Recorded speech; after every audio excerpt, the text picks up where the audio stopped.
The Gates of Horn and Ivory, by Francis Rosenfeld. Chapter 6. Land of Dreams. Hades is a water realm. Surrounded by Oceanus, it's crisscrossed by rivers and streams whose rash and unsettled currents can be heard in the background almost everywhere. From the quiet Lethe meandering between boulders in Hypnos' cave, careful not to awaken him, to the echoes of the Styx, muffled as it flows through underground caves, the sights and sounds of water are everywhere, sometimes soothing, sometimes unsettling. The rushing waters of the underworld carved intricate stone tracery and painted the rocks in spectacular hues. They flowed slowly through sleepy valleys only to abandon themselves suddenly to grand waterfalls, diving into bottomless chasms nobody ever dared explore. The perpetual sunsets painted their watery curtains with rainbows, and sometimes, when the light hit them at just the right angle, it illuminated them from behind. The fiery river Phlegethon crossed the real waters sometimes, and their mingling gave rise to sharp hisses and clouds of steam, and turned its incandescent lava first to embers, and then to black stone.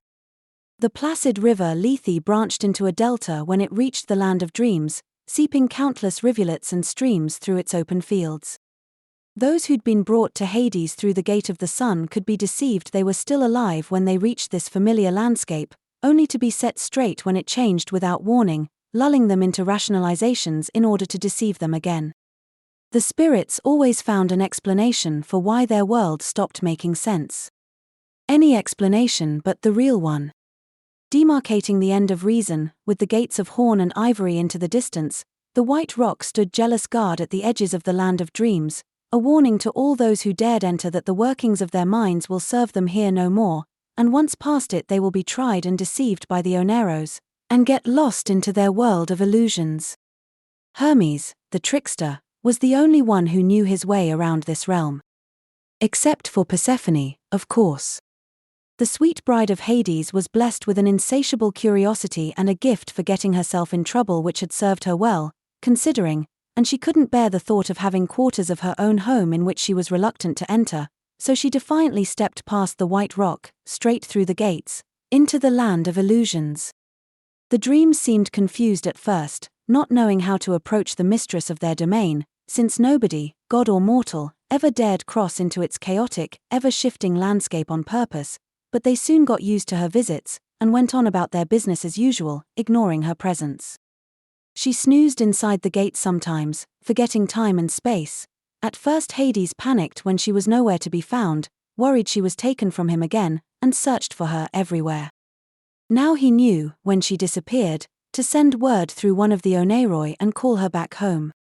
Persephone stopped for a moment, between the gates of horn and ivory, hesitant, even after all her travels through the land of illusions, to feel their polished surfaces under her fingers, a subtle acknowledgement of the fact that when one closed one's eyes, one couldn't tell horn from ivory by touch alone. Truth and falsehood felt the same to those who were afraid to walk through the valley of deceit with their eyes open. A flock of dreams flew high above her head, and their widespread black wings cast shadows on the land.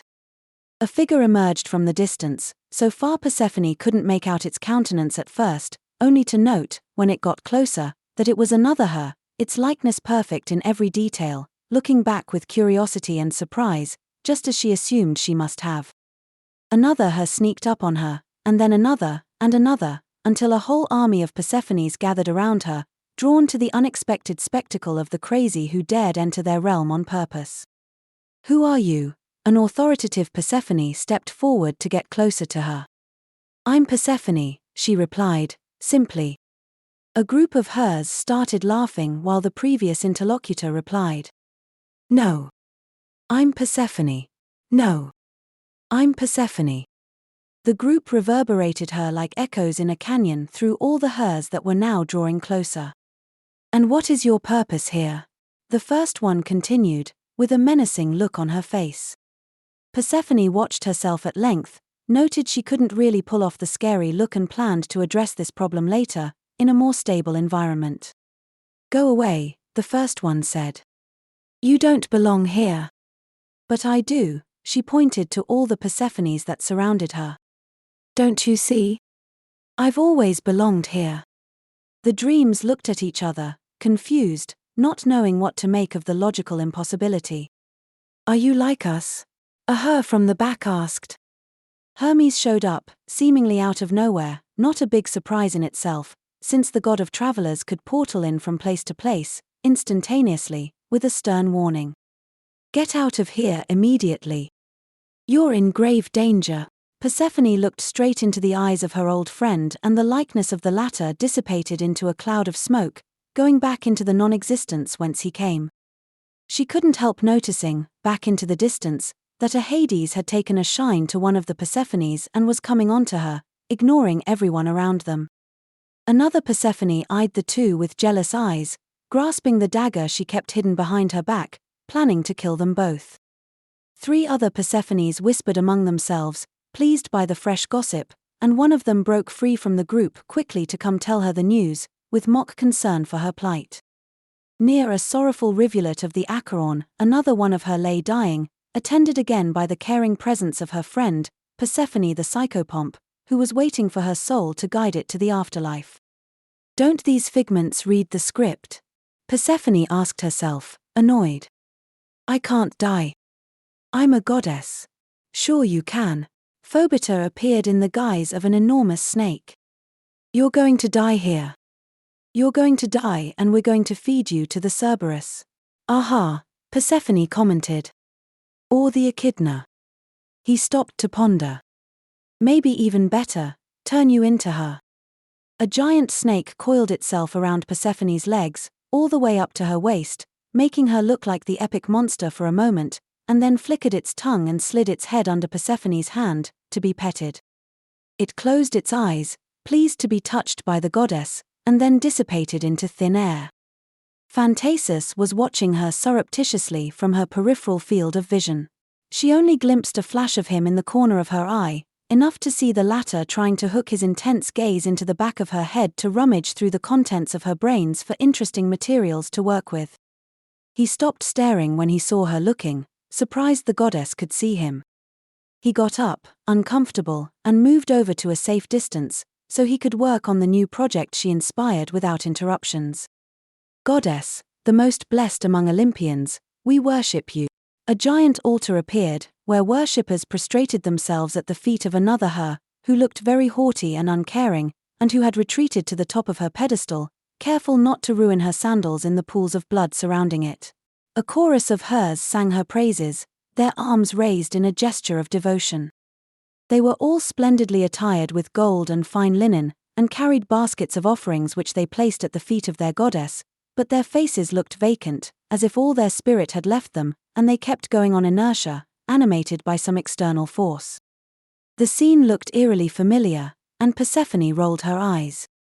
A few hers, who had dared watch a stranger mock the worship of their goddess, shushed to each other and started conspiring among themselves. They looked around, fearful, and then abandoned their disdainful deity to gather around her, curling up at her feet like Dionysus' Maenads, feeling privileged to breathe in air that was closer to their new idol. Okay, this is getting crazy even for me. Persephone had started to tire of the spectacle. And how are you going to leave, if I may ask? An image of her mother appeared from nowhere. How are you ever going to leave here? Don't you see you're trapped? You are a prisoner. Another her approached from a distance, smiling and ignoring the others, and when she got close, she kissed Persephone on the cheek and whispered in her ear. Sweetheart, when you're done having fun, can you please come back home? Hermes wants to talk to you. It's urgent. But you can't leave your prison. You only have yourself to blame, the likeness of her mother declared ominously.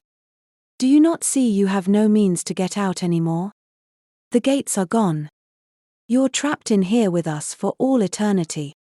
Gates, Persephone ordered, and the horn and ivory gates reappeared, as did the clusters of phantasms rushing through them into the world.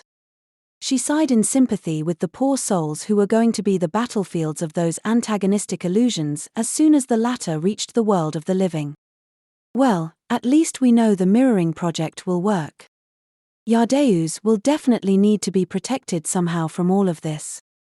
If he's not mad already, he soon will be in this nightmare, she pondered, wondering whether the latter wouldn't be better off in the real Tartarus, which was still a milder punishment than handing him back to Ares.